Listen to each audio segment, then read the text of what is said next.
Here we are back at Psychedelics today. We have Jazz and Sovereign from ALKEMI Consulting. How are you both doing today?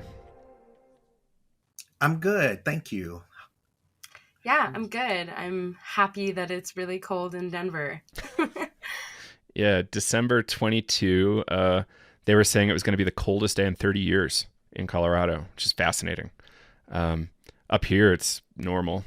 Down there, it looks super cold in Denver. So glad y'all are warm and safe, and I'm really excited to dig in. So I guess let's start high level. Let's start. What is ALKEMI? What are y'all doing with ALKEMI Consulting? And we can dig into you as individuals.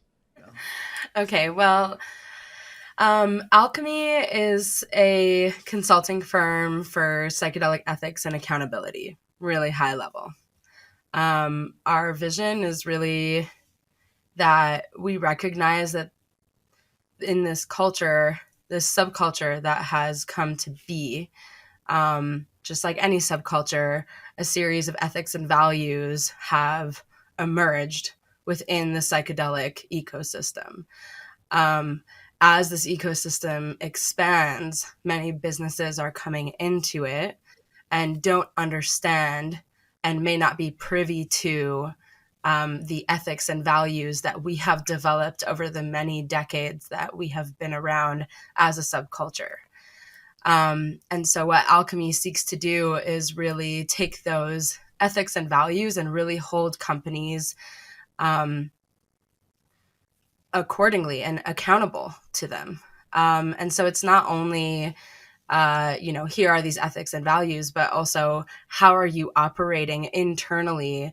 What do your internal operations look like as far as building your company goes, as far as operating as a hierarchy, or if it's decentralized, there's no preference. It's more around how are you doing these things? And how are you really taking the lessons that the medicines are teaching us and applying them to the way you're building your company? And so, in a larger scale, it's like, are you doing psychedelic business or are you doing business psychedelically? Is really what we're working on. I love that. Thanks. Yeah. I guess I would add, for me too, it's an opportunity to experiment, right? Like psychedelics teaches us that transformation is possible. So why are we still in what we're in? If that is the case, if psychedelics is truly transformative, why aren't we using psychedelics as a catalyst for transformation? And so what does that look like? And so I think from us as consultants to those of us in this ecosystem, there's an opportunity to experiment and try new things, try things that aren't business as usual. And so we would like for us to start to experiment and experience that transformation. And just to be clear, some of that, it's not going to be cute, right? Some of that takes a lot of energy, effort, traumas come up, just a lot comes up with that. And so we are essentially we're stewarding you through an alchemical process. That's literally what we're doing is you say your thing. So we're going to actually take you through the process for you to embody it. That's great. I'm a aficionado of alchemy. Carl Jung was, and the Western esoteric tradition had a long history of alchemy, and many places all over the world had alchemical traditions of their own. It's fascinating. Things are really animist and interesting everywhere in alchemy. But yeah, you're right. It can get really ugly. You can get put in the pressure cooker for a few months before you can get put back together, right? Yeah, as someone who feels like I would say I've been through multiple of these processes, and it's a lot. I mean, just personally, there are times in my process where I couldn't get out of bed because I didn't even know how to use my own body because so much was changing. I'm like, what do I even believe in? How do I even stand up? Are these my legs? What's going on? but like sticking with it because I knew something better was on the other side of it. Each time that I'm broken, I'm rebuilt stronger. And like that to me is such a journey, and committing to that journey is what I hope we as ALKEMI like bestow upon people, is giving them the endurance and stamina to like be broken and be rebuilt. Because we all need that. Like this system needs that. This world needs that. And, you know, we live in a system where we're rewarded for not doing it, right? Like we're rewarded for not breaking down and rebuilding. So how do we break that? How do we intercept and interrupt that process and replace it with this? That's great.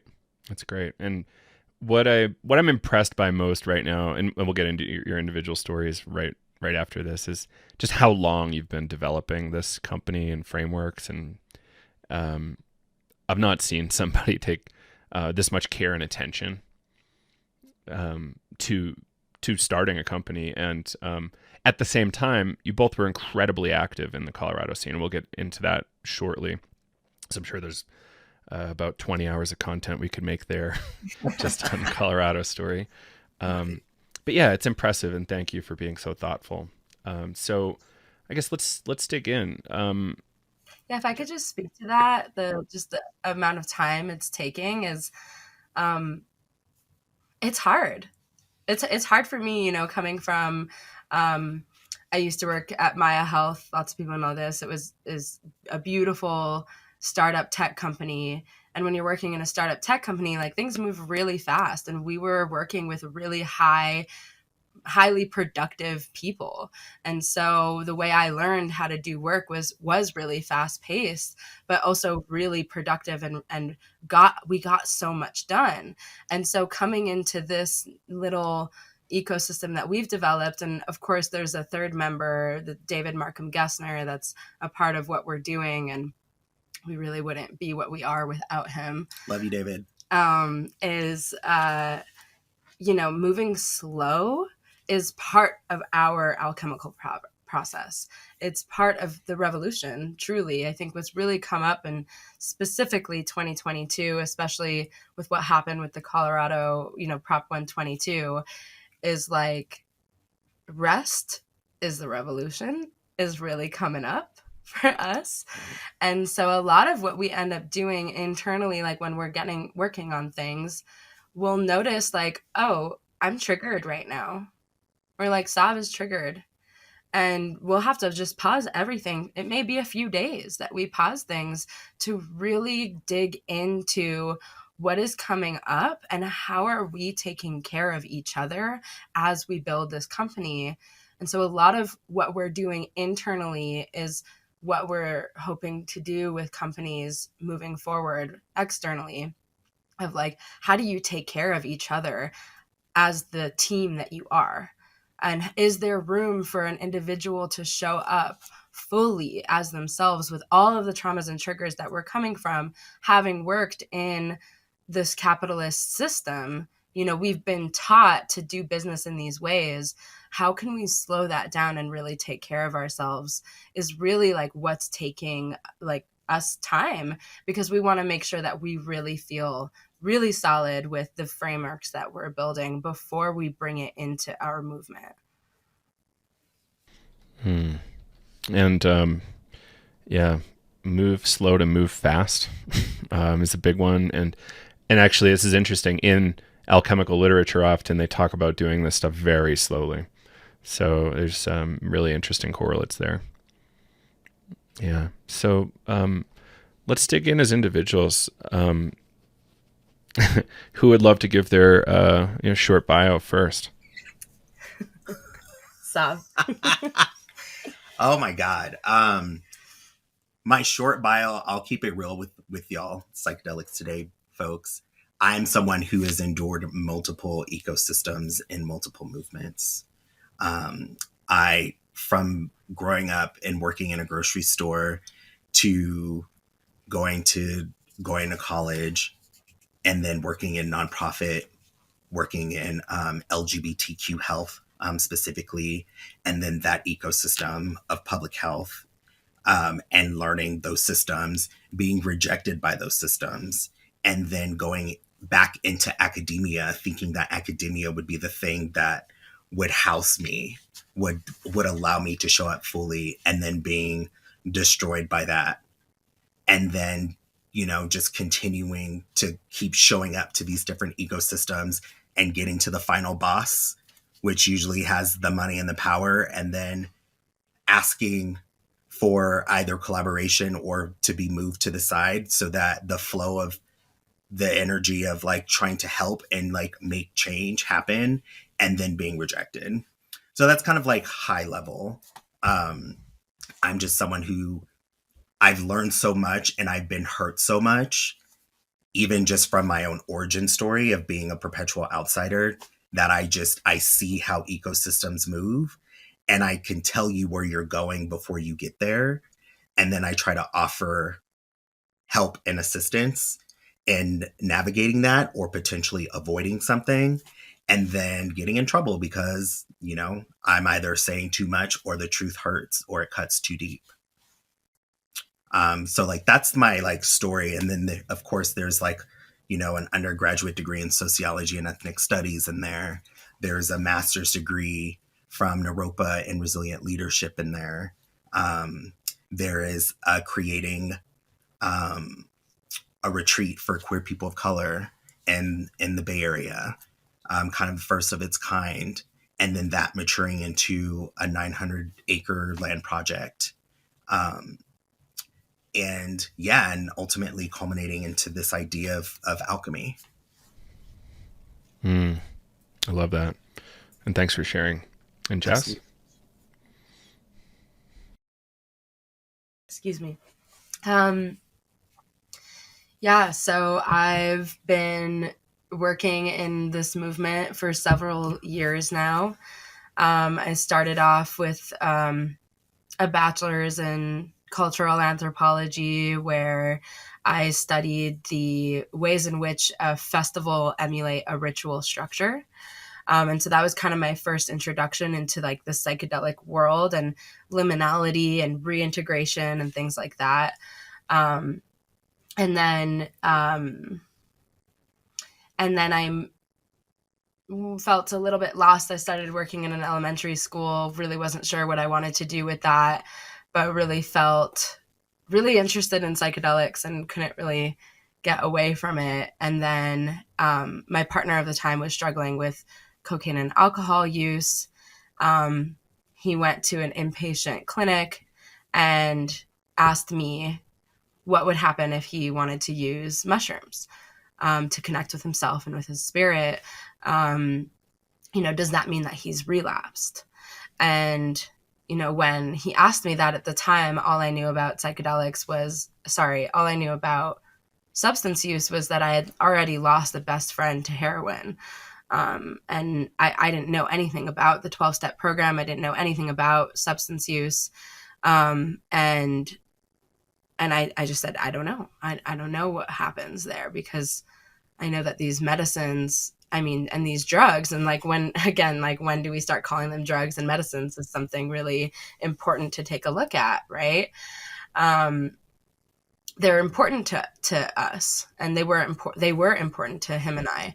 And so at that time, I started volunteering with the Montreal Psychedelic Society.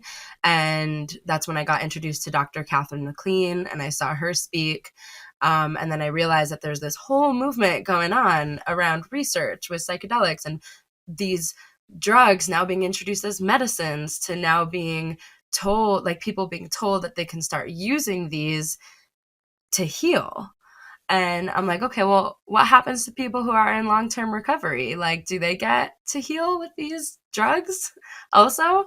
And so that's when I decided to apply for a degree in medical anthropology to study that very question.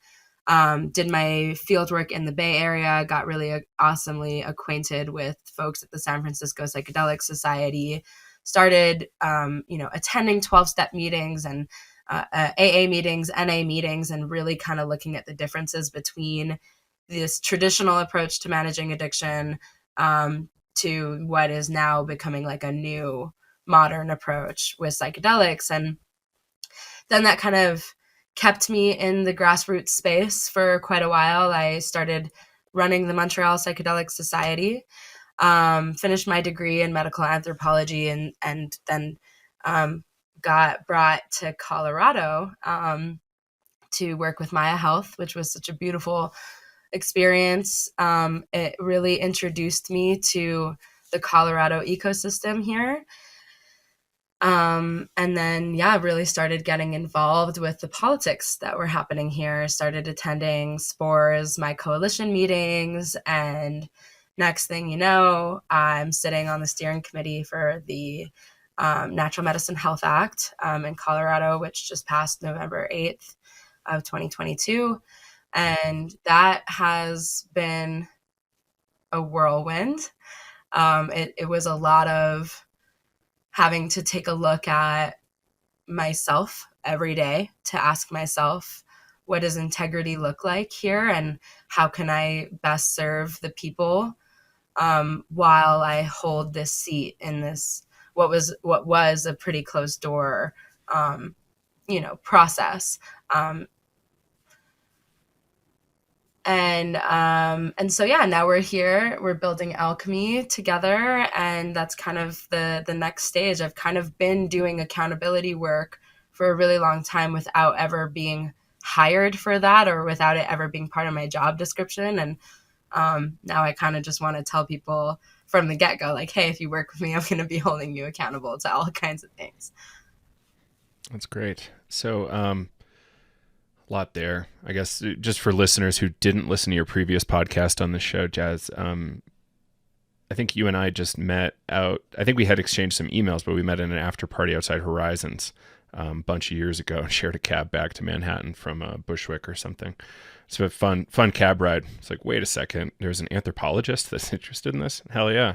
Let's dig in. It's really important. Sociology is a really important field to dig into here as well. So really excited to jump into some fun conversations here. So do we want to dig into a little bit of Colorado first, or should we jump into the framework around ALKEMI first? Or do we do enough of the framework? I don't know. Choose your adventure, I say. It's kind of all like intermingled, right? So I think actually to really contextualize what ALKEMI is going to be doing, we should talk about what's going on in Colorado. Because a lot of what we're going to be doing with ALKEMI in our first stages is really not helping, but teaching people how to come into the Colorado landscape. And so let's go over Colorado first. And then we can explain further what ALKEMI is going to be doing. Great. Yeah. So Colorado is quite an exciting project. We've been talking about it a lot on the show. And a lot happened. I'm glad we survived for the most part. Me too. But it tore the community apart in a lot of ways. If we can call it a community to begin with. I saw some really bad behavior. I'm still seeing bad behavior. It's a fascinating situation to watch folks go through this really intense process together. And maybe not have many shared mutual assumptions or beliefs or anything and going into a massively intense political process. But yeah, I don't know. How do you both see this thing that just happened here? It was wild. Personally, like I was fascinated at watching, and just for my own self, watching money and power embody people. This may be too much for this podcast, but it kind of felt like possession, like watching people embody these values of money and power and politics, and then watching everyone kind of get blasted into the four corners of the earth, who, like, people who used to share meals together, people who used to call each other brother and sister, like, wouldn't even look each other in the eye. at conferences and festivals. And like me, I'm an observer, and I look at the things that you say. I also look at the things you don't say. I look at your breath. I look at your eye movement. Like I'm very observant. And that comes from my own childhood of like needing to know how to calibrate the ecosystem in order to survive.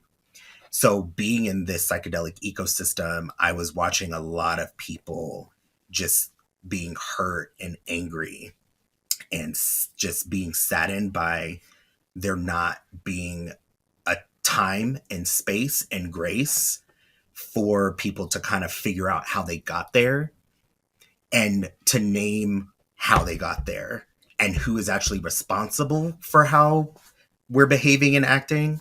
And so that to me was really, really heartbreaking. And so like my role, or the role that I chose to take, was to be like, well, how can I make sure that the least amount of harm, especially with the people that I was closest to, how to mitigate that. So after this is over, there's still connection and opportunity for repair.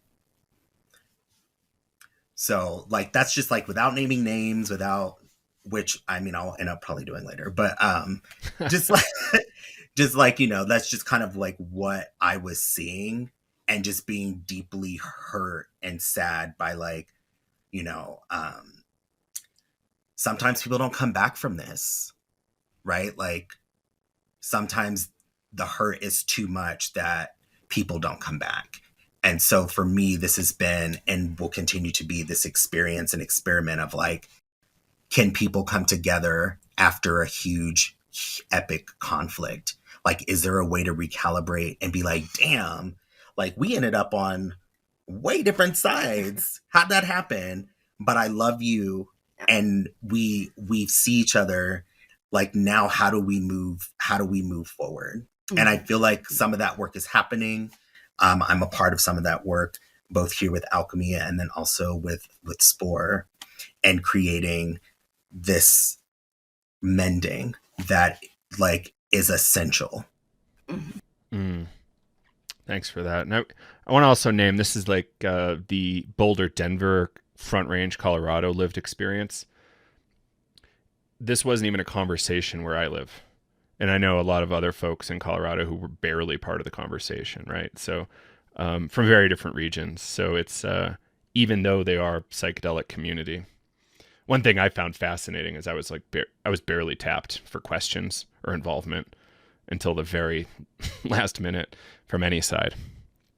You know, Jazz, I think you did a great job trying to include me. I was just resistant as well. It wasn't that I wanted to be involved. It was just I felt a bit of an obligation. So I did eventually get quite involved at the end. But yeah, Jazz, what was your experience of this Prop 122 thing?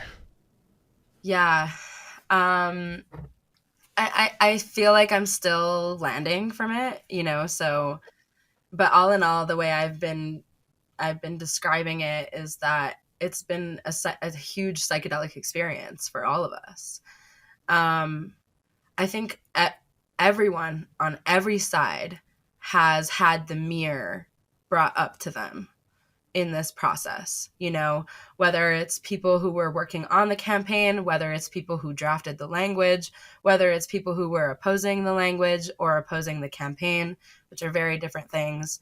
And whether it's people who were feeling really excluded or feeling hurt and harmed, all of us had a mirror brought up to us, which I think to me is a really good way of explaining a psychedelic experience, right? It's like the mirror's brought up is like, this is who you are. Did you know? Did you know that that's who you are? That's what, for me, like taking mushrooms or LSD is like. And I'm like, oh shit, I didn't know. I didn't know that I had that part in me.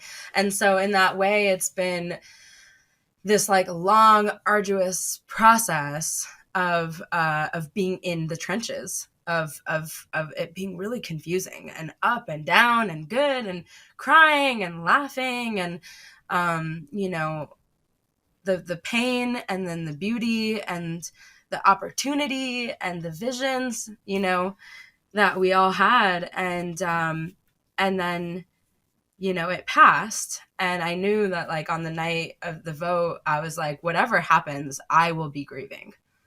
And there will be grief in the air. Whether it passes, there's going to be people who are going to be sad that it passed. And then if it doesn't pass, then there's all these people who've put so much effort into making it pass that will feel like it was for nothing. And so, now I really feel like we're in this integration phase. The dust is settling, and it's time for repair. And that's a lot of what ALKEMI is going to be doing. And other organizations. Right now, it's really a time for the people to come back together, and to figure out, like, okay, hey, what's our what is the collective story? Not like the history, because history is his story, but what is our story? Our story is kind of what we were talking about. And where do we agree in terms of, like, what happened? What was the timeline of what happened?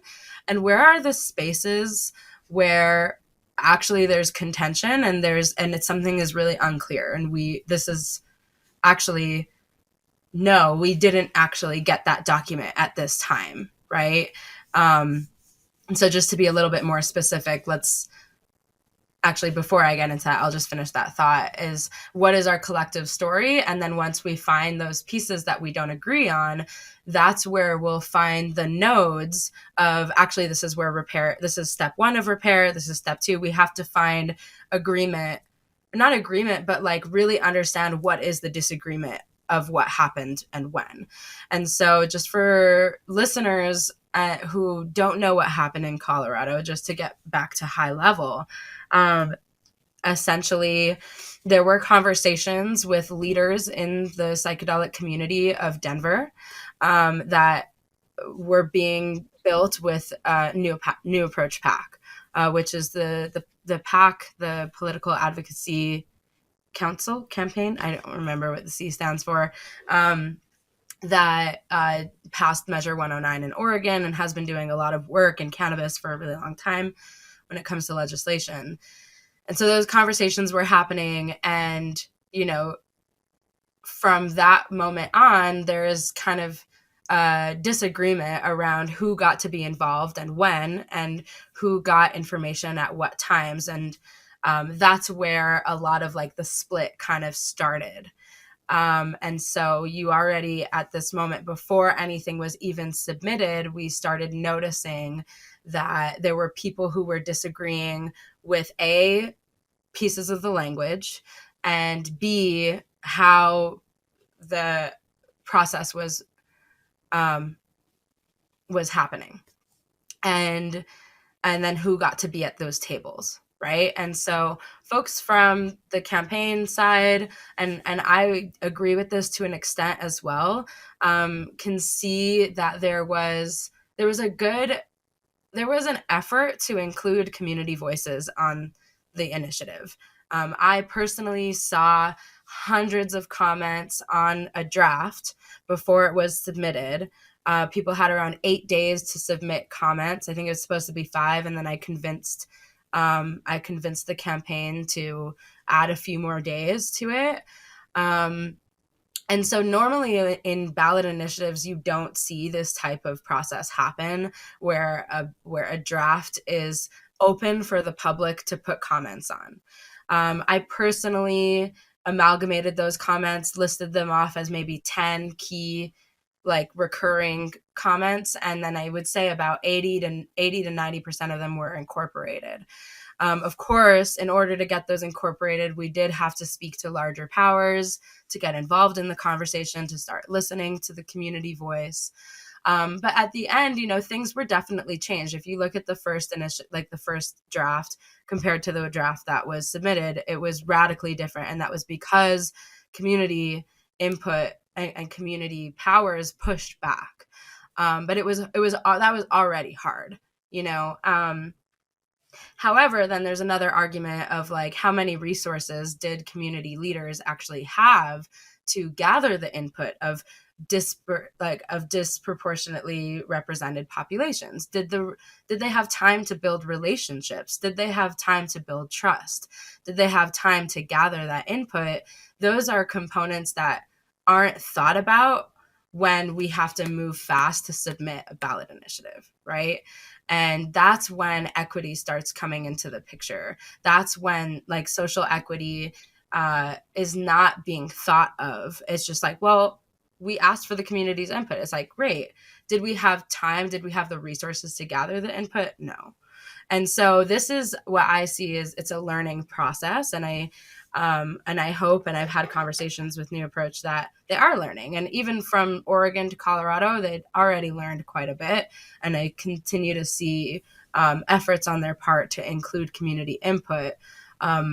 I'm sorry, I'm rambling here. It's a long process, but then after it got submitted, then there were even further disagreements of what was happening and when, and things that were happening within the campaign that people really didn't disagree with, people didn't agree with, and then things started to get really ugly, and people were hurt, and people were acting like human beings in a difficult experience, you know? And so a lot of the pain and the harm that was caused, it's like, Word, like, I see you're hurt.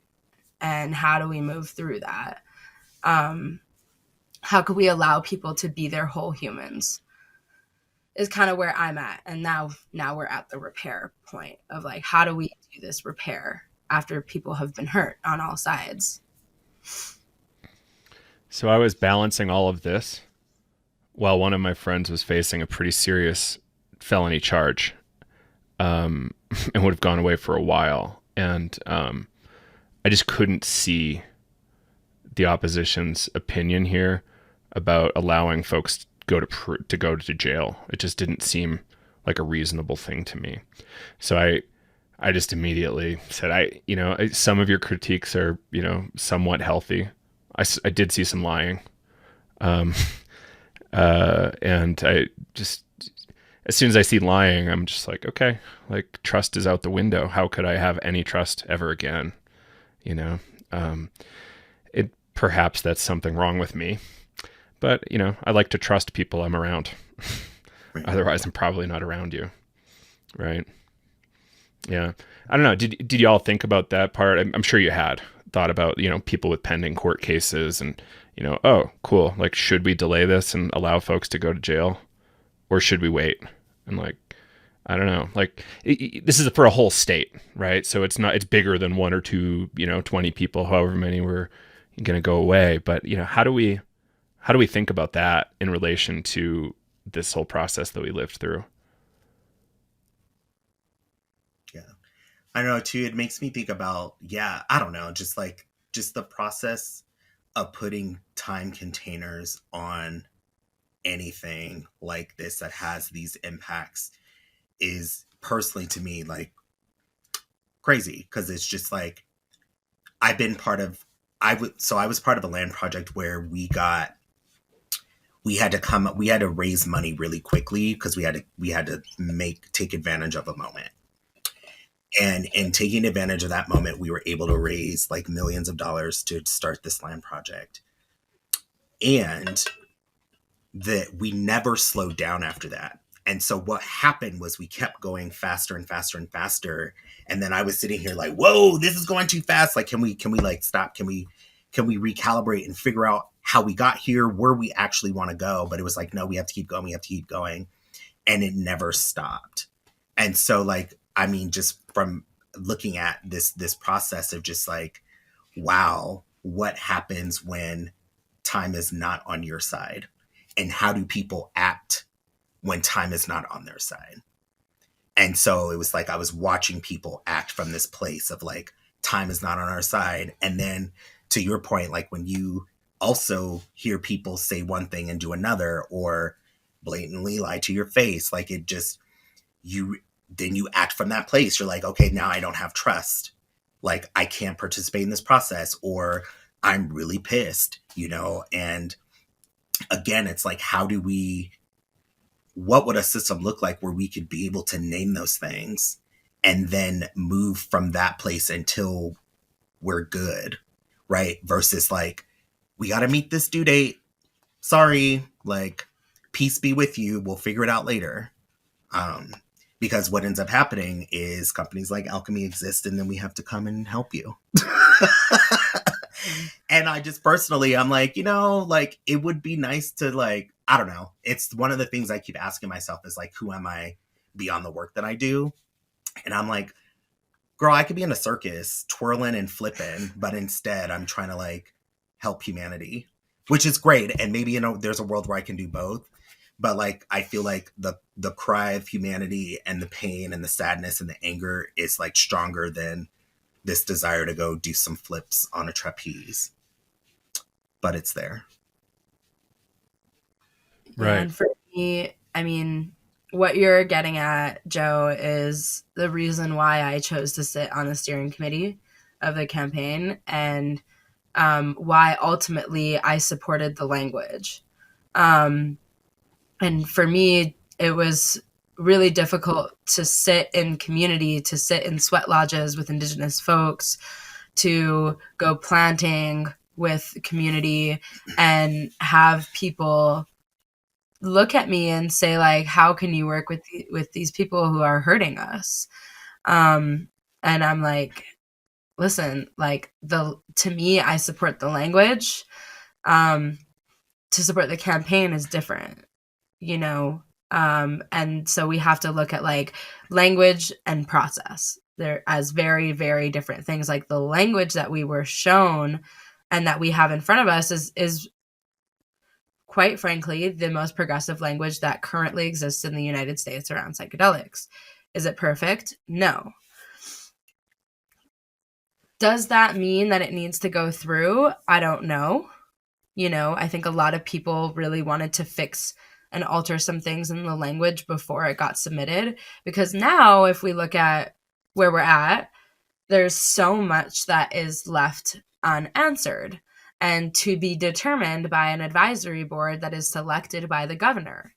And is that advisory board going to know or have enough range to really develop these rules and these laws that maybe if we had more time, we could have developed in community together, written it in, versus it being up to a board and then being up to DORA, the Department of Regulatory Agencies. And, even where we're at right now, having been on the campaign and speaking with people who were involved with the campaign, I'm like, do y'all have any power when it comes to deciding who's on this advisory board? Nope. It's a black box. We don't know who the governor is going to choose. We have hundreds of people who have applied. The governor is going to end up choosing people who he knows or he has some kind of relationship with. And then it's like, who does the governor have a relationship with? Well, it's not people who have been systemically harmed by the war on drugs. That's for sure. So who now is going to be writing the laws on these drugs that are now legal? It's not people who have been impacted by them being illegal for so long, right? And so that's the concern. That's the frustration that we're in is, you bring up this really valid point, Joe. And that's why in the end I supported it, because I wanted to see this language go through. But now everything is still just like, we have no idea what's going to happen. And then if we look at Oregon, it's still not accessible to the people. It's really expensive.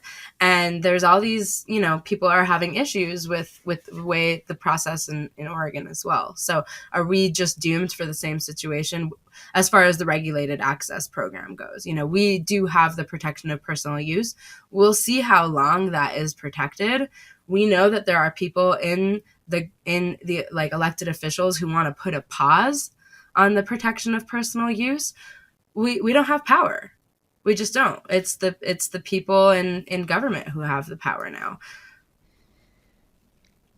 We have the power to remove them and get really loud and obnoxious and to really influence them.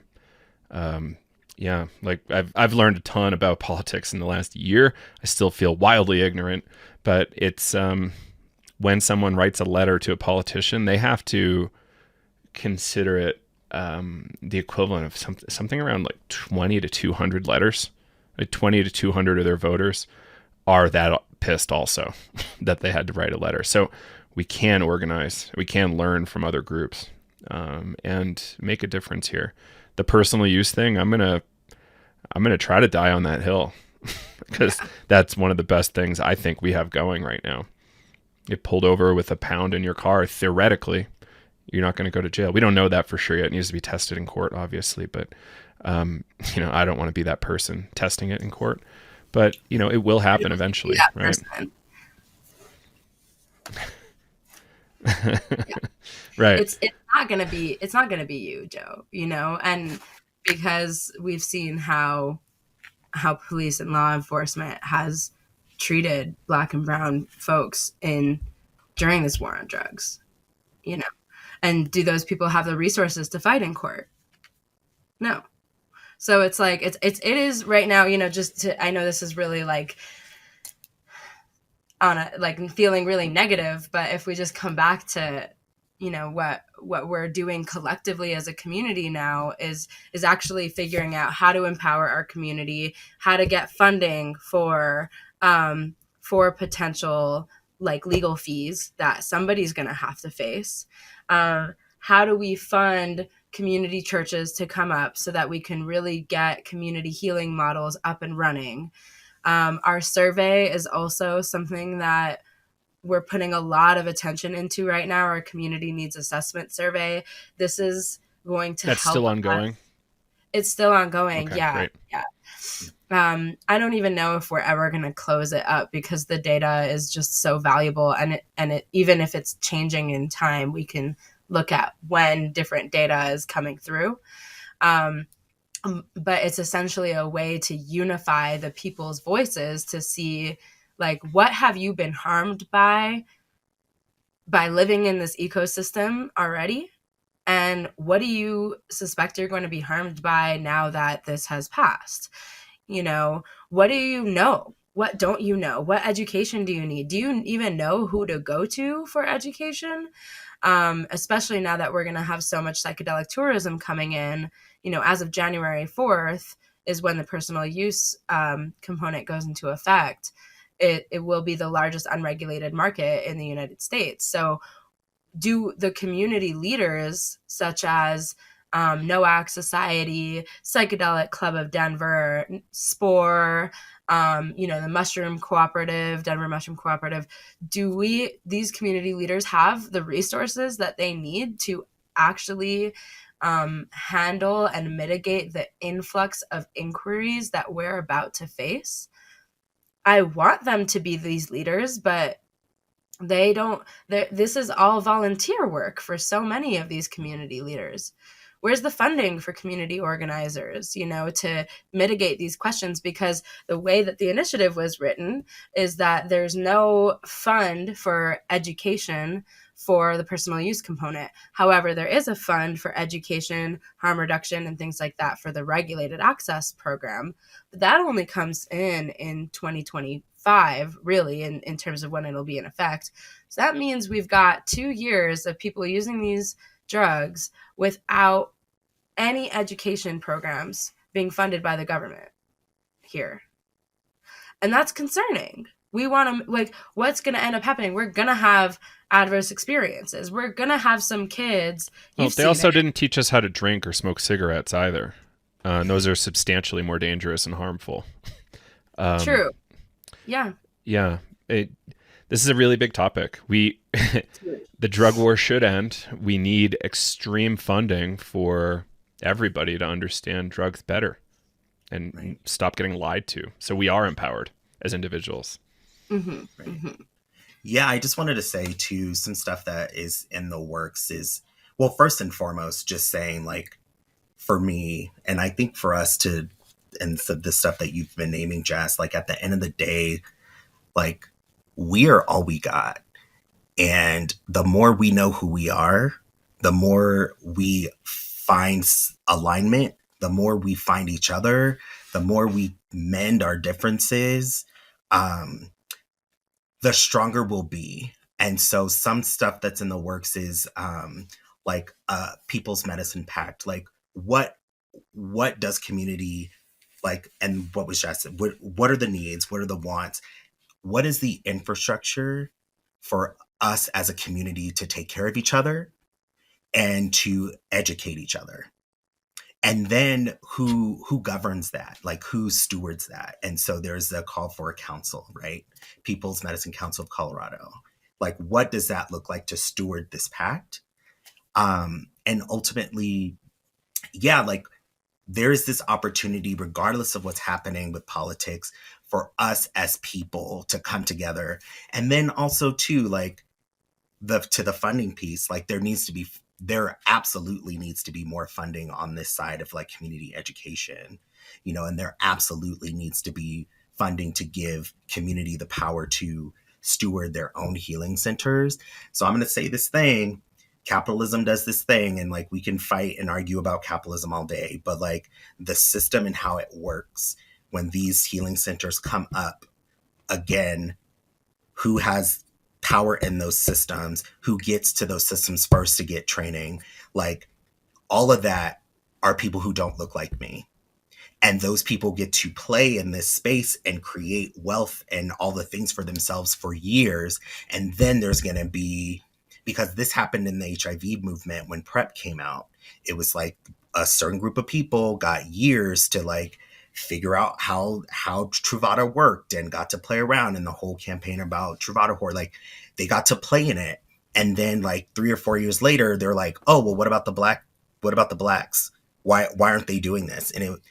And I was literally employed to answer that question. And I'm like, you benched me for 3 years. You didn't give me the opportunity to do the thing that you paid me to do.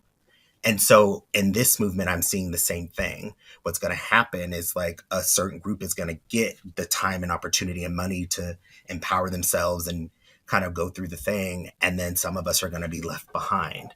So like, what is our commitment to ensure that that doesn't happen? What is our commitment to unlearn and relearn what's necessary to ensure that that doesn't happen? You know, and it's like, I know that there's this pathway with politics and policy, and I get it, but like, when are we going to turn to our communities and to each other? You know, like, yes, that's a part of this process that we live in, but ultimately that process is made up of you and me.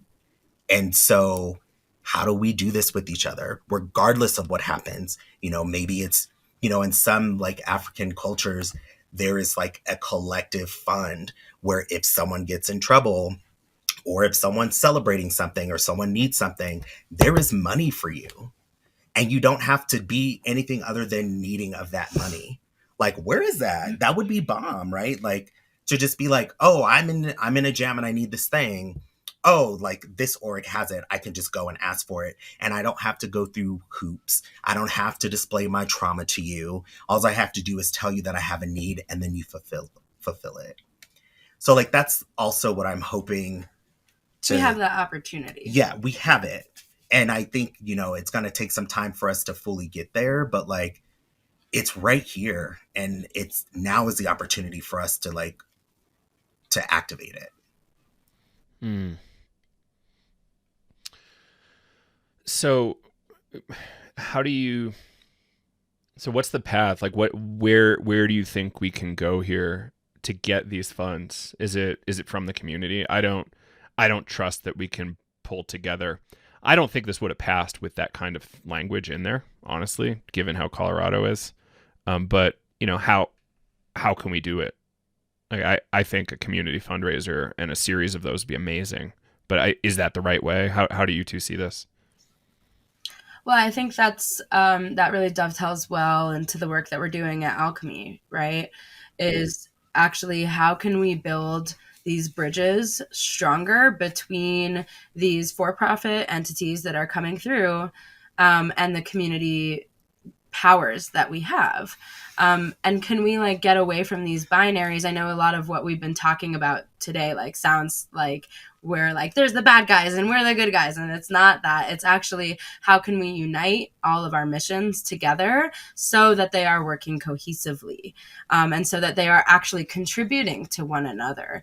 And so I think right now what we see in this system that has been built, the capitalist system that is here, and also just generally in the United States, you know, as a Canadian, like the first thing that I noticed was like, wow, y'all really like operate in these binaries, you know, even like with like elections, like it's either Democrat or Republican, right? And in Canada, it's not like that. I mean, generally that's what it is, but we have other options as well. And so this binary of like grassroots versus for profit, right, is not helping anybody. It's not helpful for people in the grassroots to be painting this negative image of any for-profit company that's coming in the space. It's not helpful for for-profit companies to be discrediting the voices of the grassroots or the grass tops and saying like, oh, they're just radical.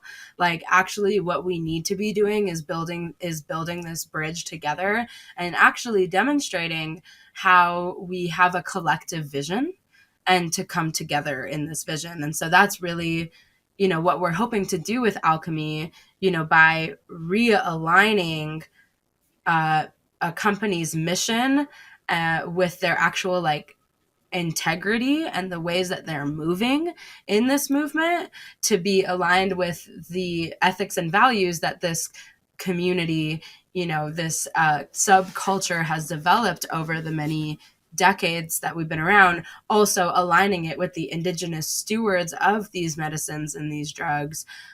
That's how we can start building a stronger bridge between these what are seemingly disparate efforts, because they're not. And also too, I'm like, hi everyone, can we talk about philanthropy? Can we talk about all that money? Why don't I have that money? Would you like to give me that money so I can take care of my peoples? That'd be great. Like this construct of philanthropy too, and just like figuring out how to release the Kraken on this money so that everybody can be taken care of. And maybe it's not making, you know, maybe recalibrating your expectation on profit, recalibrating your expectation on ROI. Like, what if your return on investment is reciprocity? Like, be good with that. Like, you have enough. And like, what is enough? You know, like we have to start really having these conversations instead of like, you know, playing the blame game and then being like, well, community doesn't have this or like what. It's just like, we're all in this. And if our mission is for the betterment of people, and if we are all about that healing vibe, then like, let that money vibe flow then so that we can take care of each other. Because in this system, that's the energy that we need in order to get the things that we need. So like, let's disperse that. Let's be in a relationship to reciprocity. Let's be in the relationship to indigenous wisdom and allowing that to flow as well. Like there is so much opportunity for us to reframe and recalibrate, and we just got to do the painstakingly work in doing it. Like I said in my earlier story about the recalibration, that shit hurts and it might feel painful. But like, my thing is like, if you've done ayahuasca, have you done mushrooms and your stomach hurt? Have you purged before? Like, that's also part of this process. And that's part of the healing process is purging, and it doesn't feel good sometimes. And so maybe you not making $1 billion in profit this year is going to be the thing, girl. But like, maybe you'll get, you know, $80,000 or like $7 million. Like, you know, let's recalibrate our relationship to profit and investment. And like, let's help people. Yeah, we've been thinking a lot about like, what is the ROI on repair and community education? How can we like turn educating and empowering our people like to exactly what you were saying, Joe, like it's on us to be like lobbying the government, but like we need to educate our people in order to do that kind of stuff. How do we turn that into something like sexy that like investors want to put money into? It's just not part of our framework yet, but I think that's a lot of what we're going to be developing. What have you been hearing from businesses that you go to with stories like this? I don't want to get in trouble. I was going to be nice about it and say, like, I think people hear it.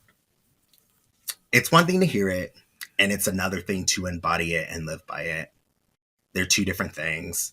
And again, to the thing around the pain and like having the mirror reflected upon you and not seeing what you expect to see or what you tell people you look like, you know, it can be hard.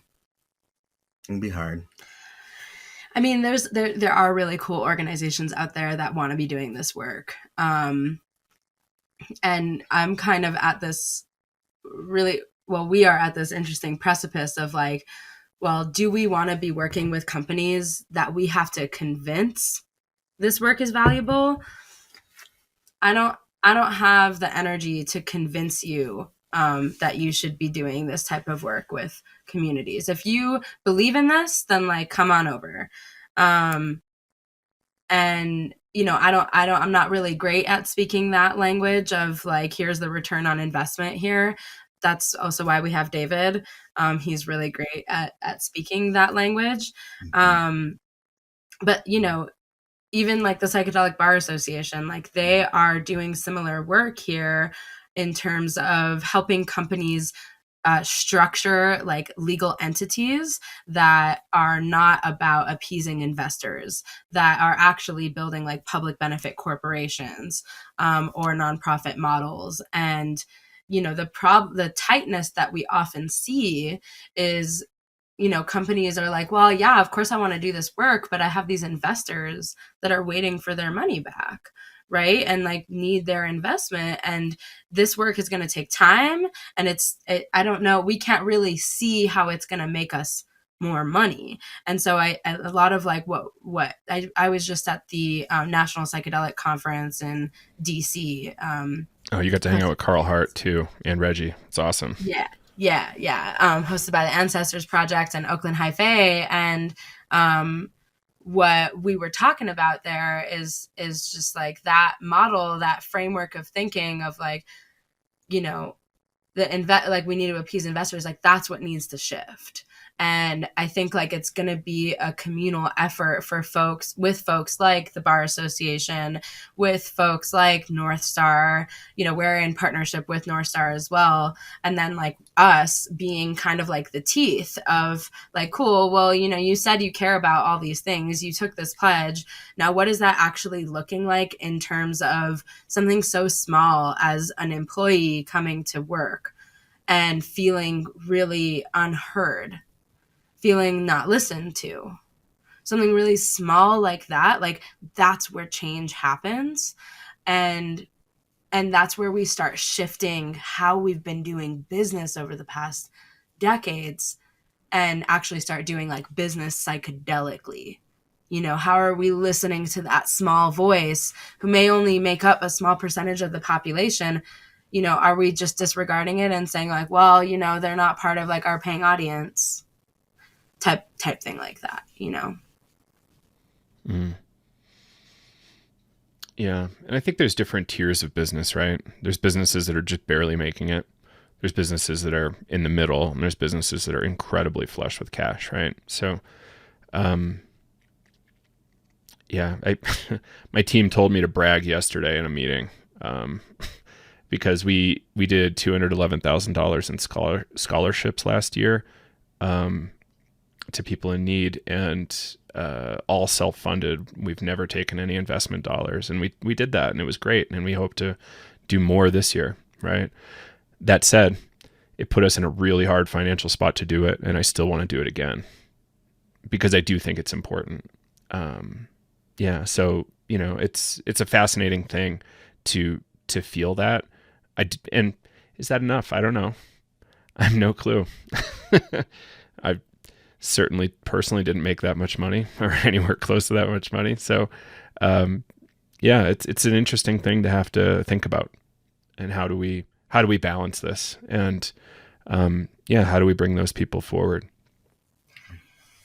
Yeah. And I wish I could name this name, but it's still, in progress and nothing has been announced yet. But there is an organization that is doing really amazing work in the space, and wants to come into Colorado in like 2025.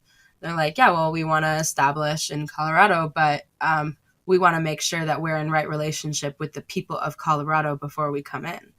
So, they said, like, we don't want to come in and say and like do something that the people feel like we don't need them to come in and do this. We could do this ourselves, right? We want to actually provide something that they are not, that the people of Colorado currently don't have and currently need.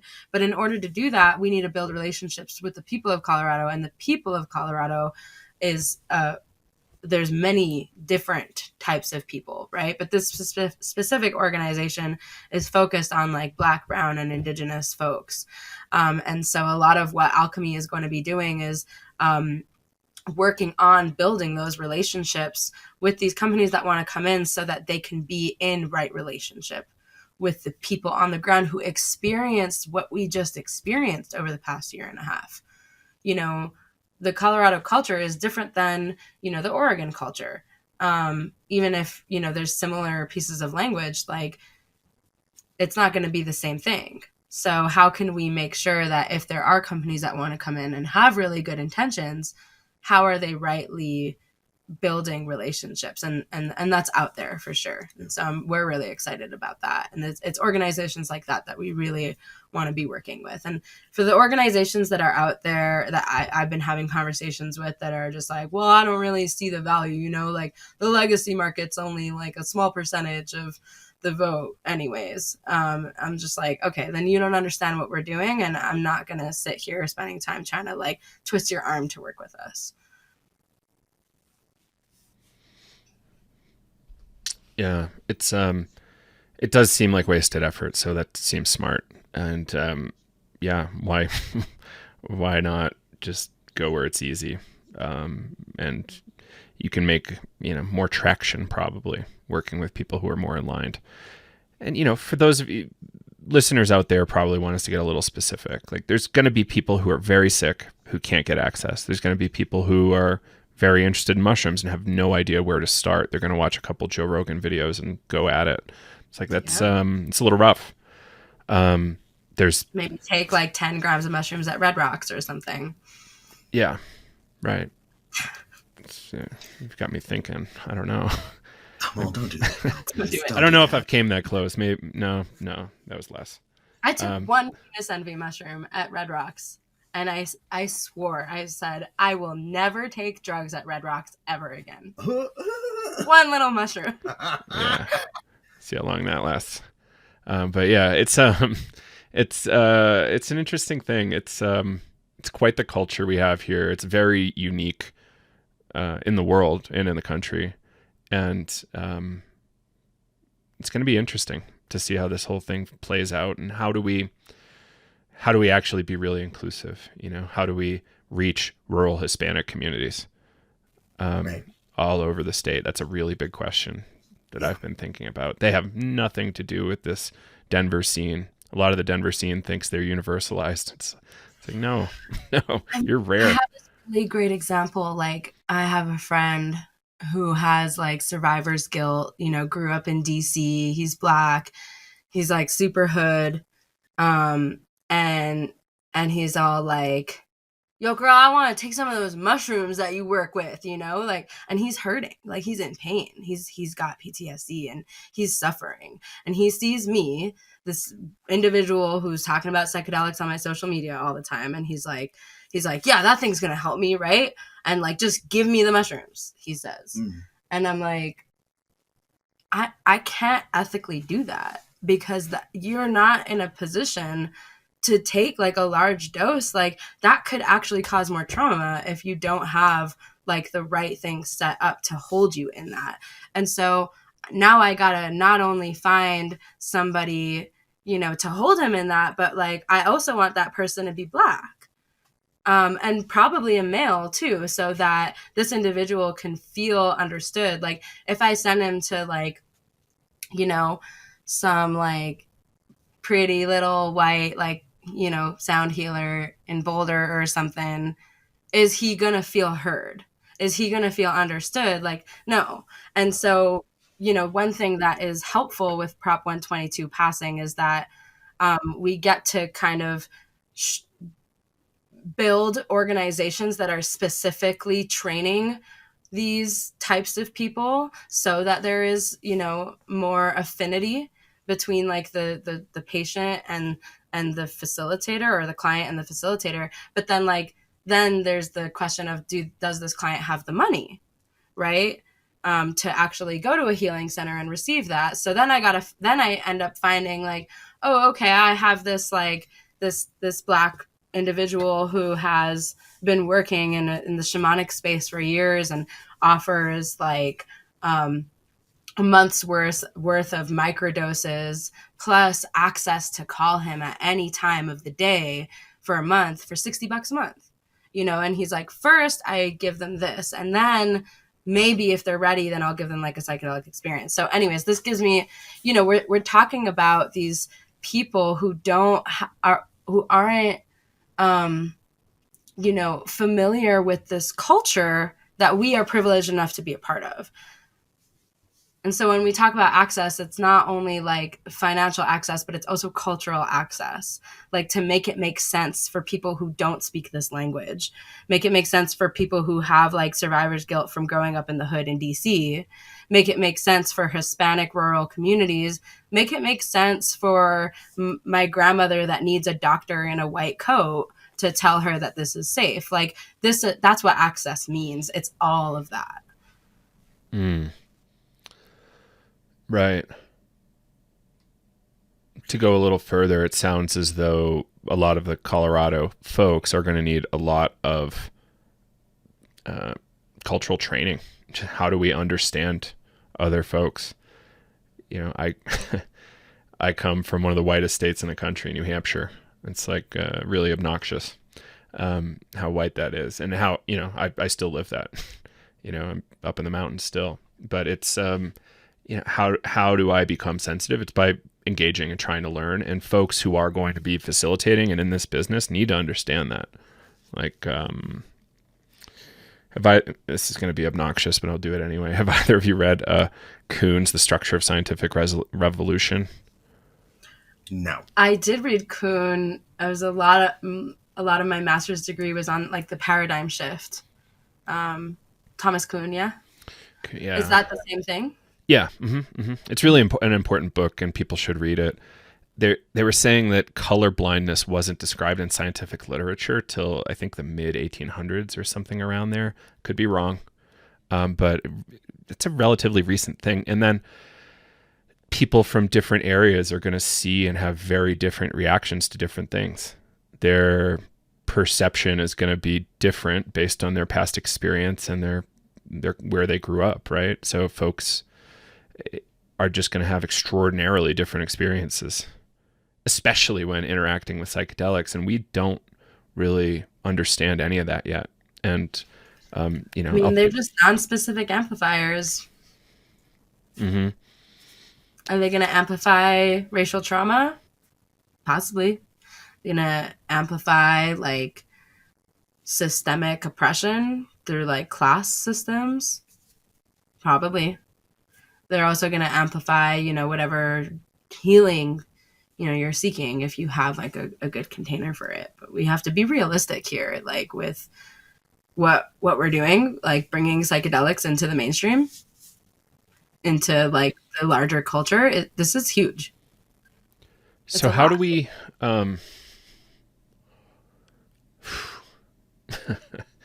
this came up in class last night as I was teaching. So stuff in the psychedelic experience is not always rainbows and sunshine, right? It can get really dark and scary. That said, some people could get further hurt, other people, but that could just be part of their process towards healing. Maybe that's a privileged thing to say, I don't know, but that's how I understand this process. And sometimes it needs to get really dark before it gets better. So like amplifying racial trauma, for instance, maybe it needs to get a little bit worse before you can get on the other side. And one of my favorite Groff lines is the full expression of an emotion is also its funeral pyre, something along those lines. I think I butchered it a bit, but you have to really feel it to become liberated from it. And some people don't agree with that, but that's why we need these appropriate containers that you're talking about, I think. Right. So you can be held in there if it's going to go in that direction. Right. Yeah, the idea of, I mean, this may get me in trouble, but like that graduate program that I spoke to earlier, if you connect the dots, a lot of darkness came up in our cohort, it was both beautiful and fascinating and scary, especially around social issues. And there was enough of us invested in social justice and healing that kept us grounded, that enabled those of us who weren't to stay and to continue to metabolize what was coming up. And that is going to be essential, and also having people with different bodies and different experiences, being invested in people with different bodies and different experiences and their healing and holding that is going to be essential. And so being able to have someone who may not have my experience, but has the awareness, curiosity, and love of humanity enough to be able to hold me through whatever resistance or critique or what have you I may have, because there may not be enough of us to go around. And so, it's important to have those of us who want to do this work, but there also has to be a responsibility, to being able to cultivate that cultural competency and humility to be able to hold people when that stuff comes up. And so I was really grateful and angry at this program because my cohort made it possible for me to show up to it every day and be willing to like metabolize what was coming up. I would say also I was part of a POC yoga collective that allowed me to process some stuff every week that also helped save me.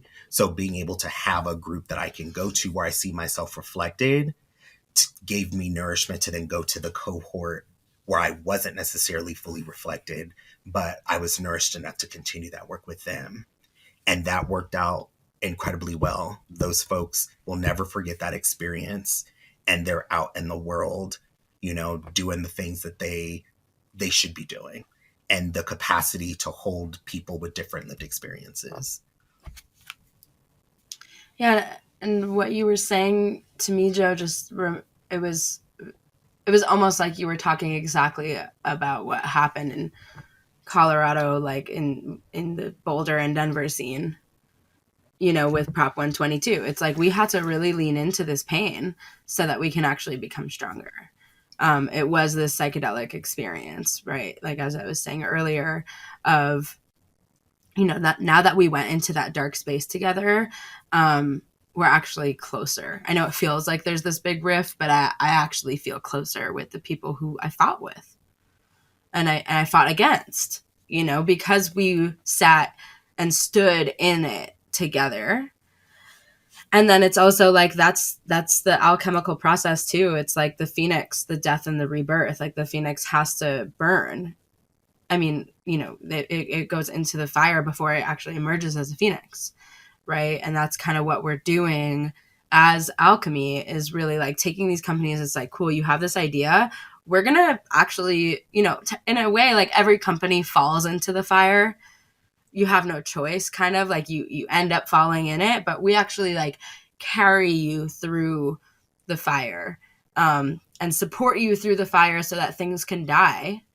And then the phoenix or the gold can kind of arise.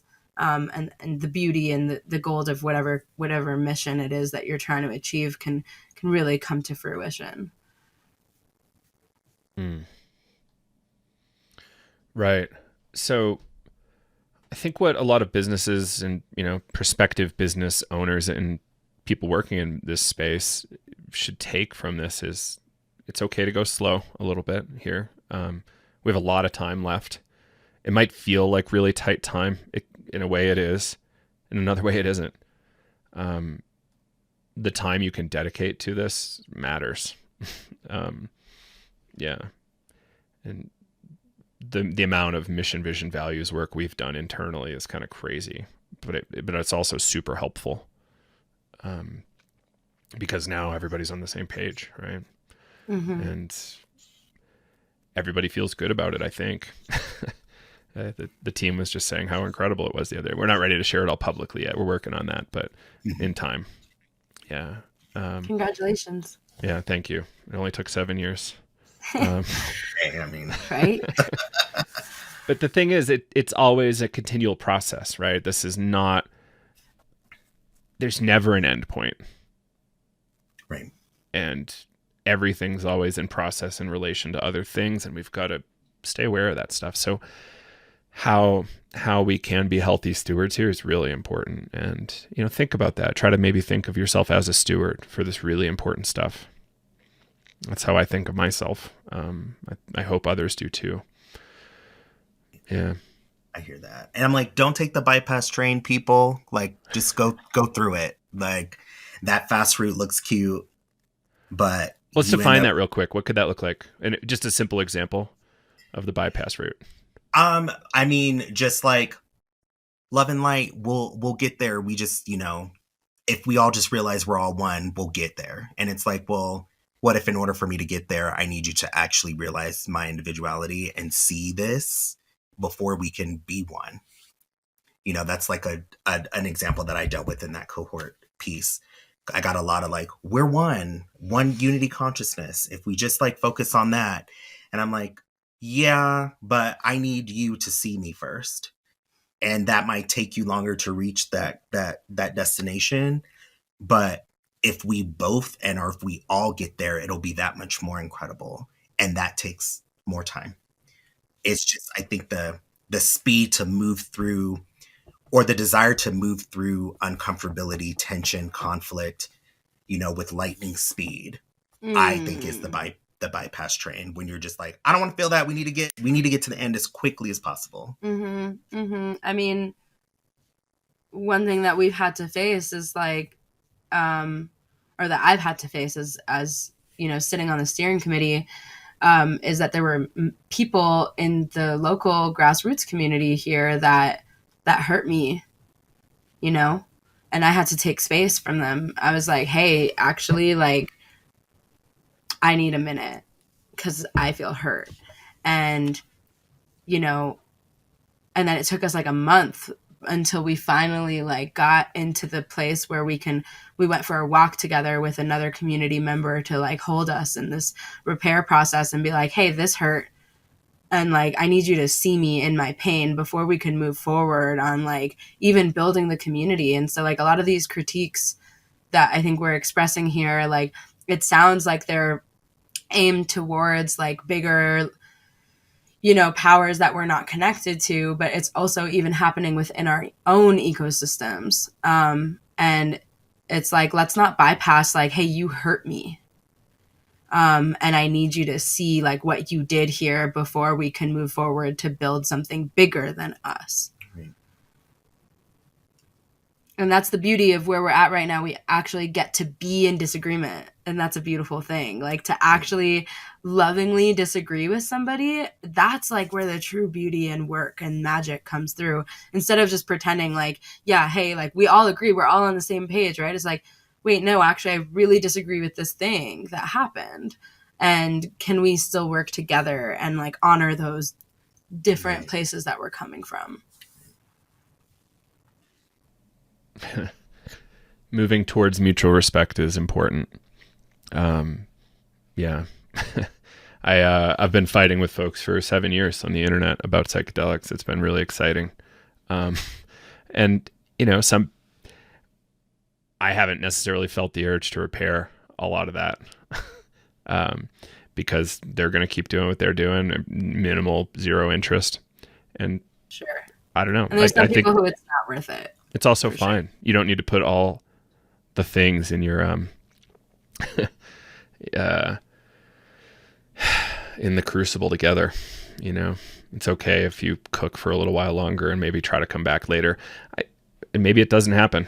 Some people maybe just aren't going to be your bud, or colleague or collaborator. Right. So it's okay. It's fucking fine. It's a big planet, 8 billion of us now or something now. So plenty of people to play with here, and plenty more work to do in all these arenas. Yeah.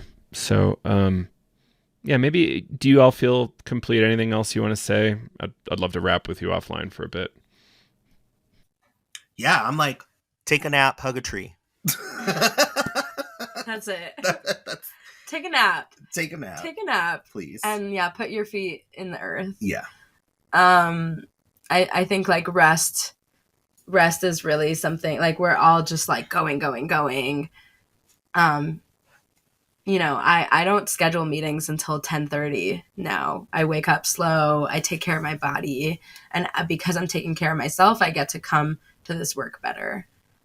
And that's part of like our revolutionary work that we're hoping to like bring forward with these companies is really, how do we take care of ourselves and then allow our whole selves to come to this work. Well, thank you both for joining me. Can you tell us your website so people can go check you out? Yes, it's alchemy-consulting.org. ALKEMI is ALKEMI. And please take our survey. Please take our community needs assessment survey. Even if you don't live in Colorado, a lot of it is focused on Colorado. But I want you to imagine, like, if this language was in your state, how would you feel? How would you interact with that? Maybe this data can actually inform legislation in your own state. So please take it wherever you live. Mostly in the United States. I think Canada is good too. But yeah, thank you so much for having us, Joe. Yes. You got it. Thank you. Jazz, Sovereign, until next time. Thank you so much. Absolutely.